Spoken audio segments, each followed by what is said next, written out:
কিরে রনি, বাড়িতে আসস নাকি? এই কেরা রে? ও, ঘটক সাপ।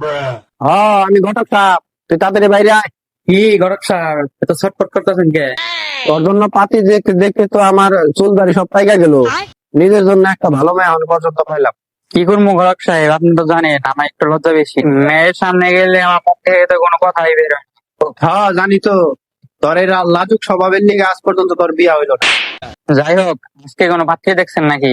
পাত্রী তো মোটামুটি 20টা দেখে ফেলাইছি, সবাই তোরে রিজেক্ট কইরা দিছে। এইবার যে পাত্রী দেখছি একবারে হীরার টুকরার মতো। তার বাপে নাকি এই শহরের অনেক বড় ব্যবসায়ী। গরক সাহেব, আমি তো কোনো কথাই বলতে পারি না, শরম লাগে যে কিছু ভুলভাল বলে ফেলি। আরে বেটা, তোর কোনো কথা কইতে হইব না, আমি আছি না। আমি যা কমু তুই খালি মাথা নাড়বি। আর যদি বেশি চাপাচাপি করে তাইলে কবি ঘটক সাহেব যা কইছে তাই ঠিক। বাস এতটুকুই, পারবা তো নাকি? হ্যাঁ গরক সাহেব, চেষ্টা করবো। চেষ্টা না, পারতে হইব। আচ্ছা ঠিক আছে, কইলাম তো চেষ্টা করবো। ঠিক আছে, চল। শুভ কাজে দেরি করতে নেই। কি গরক সাহেব, কারেন্ট কত দূর? এই তো করছি সামনে। A few moments later. কত বড় বাড়ি, দেখো।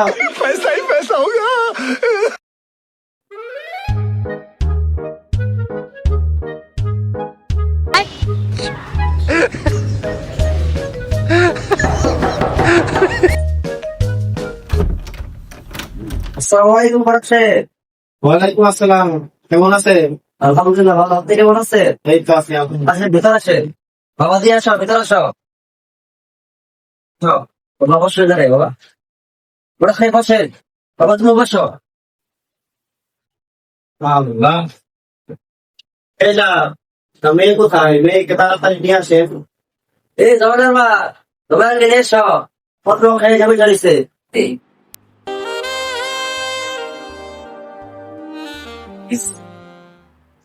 সালাম দাও। ওয়ালাইকুম আসসালাম। বসো মা, বসো।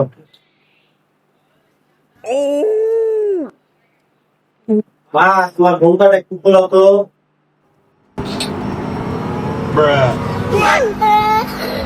আরে জমেদার মা, তোমার মেয়ে তো মাশাআল্লাহ অনেক সুন্দর, দেখতে শুনতে অনেক স্মার্ট আছে। তা তো বটে, দেখতে হবে না মেয়ে টাকা। হ্যাঁ তা তো বুঝলাম। তার ছেলে কি করে, এই খবর কত তো? কি ব্যাপার রানী, বলো। কি গরম সাহেব, ছেলে দিকে কথা দিচ্ছে না, তাই কথা বলো না। গরম সাহেব যা করতে তাই ঠিক।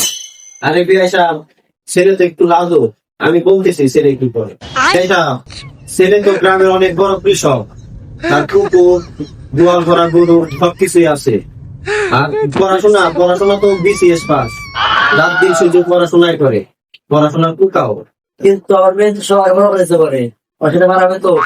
আরে মানাবি না মানে? এই তো সেদিন আমার সাথে বাংলা নাটক নিয়ে গল্প করলো, তাই না রে রানী? বিয়াই সাহেব, পরিচয় পর্বটা শেষ করে ফেলি আসে। পরিচয়টা করে দেন ভাই, সাদা করে।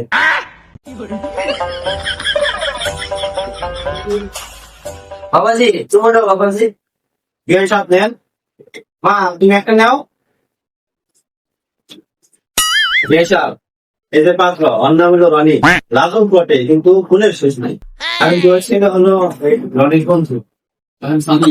আচ্ছা গরম সাহেব, এই সস্তা কেন ধন্যবাদ না কেন? আরে না না বিয়াই সাহেব, ও তো প্রতিদিন জিম করে, মানে মা দেখাতে প্রতিদিন কাজ করে, এর জন্য ওর শরীরটা তো স্মিত। জমিনের মা, ঘটক সাহেব আইছে নাকি? হর হোসেনের মা, ঘটক সাহেব আইছে, তুমি এখন যাও তো। আরে মৌসুমের মা, তুমি কখন আসলা? এই তো এখন আসলাম। আর এটা রনি না, গত বছর বিয়ে ঠিক ছিল, কিন্তু ওর লাতুক স্বভাব মেয়ে পালিয়েছে। আরে না না, ওইটা তো অন্য গ্রামের রনি, আমি তো এই গ্রামের রনি। এই গ্রামের মধ্যে ওরা শব্দ আমাদের গ্রামে। আরে বিয়াই সাহেব, গ্রামের পাশেই তো অন্য গ্রাম, একই তো কথা। আচ্ছা আমার সাহেব গুনার একটু অত্যন্ত বেশি হয়ে গেছে। আপনারা থাকা আমি আসতেছি। হ্যাঁ জমিনের মা, দেখো তো।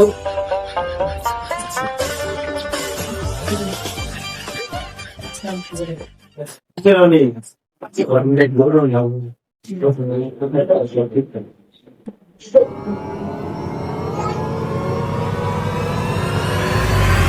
ঘটক সাহেব আমার ভাই সব ব্যাপারটা হবে না।